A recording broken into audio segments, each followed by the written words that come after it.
जत मनी हमरो कहानिया।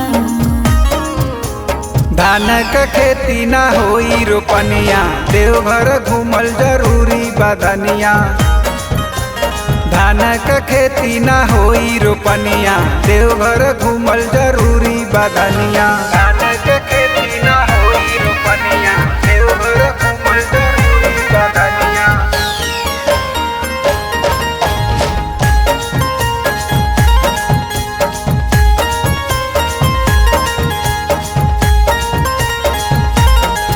कंजूसी जे करबो त मोहले मुखे, जद अगला बेर हम घुमा दे ढेर।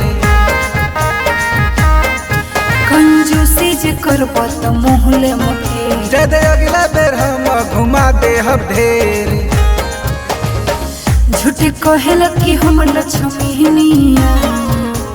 धान क खेती ना होई रोपनिया, देवघर घूमल जरूरी बदनिया। धान क खेती ना होई रोपनिया, देवघर घूमल जरूरी बदनिया। धान क खेती ना होई रोपनिया, देवघर घूमल जरूरी बदनिया।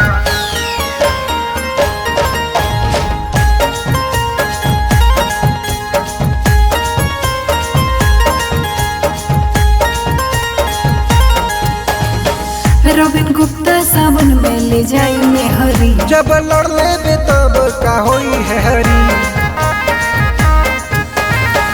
रविन गुप्ता सावन में लेके जाई में हरी, जब लड़ लेबे तब का होई है हरी। दर्शन करल जाई दोनों परनिया।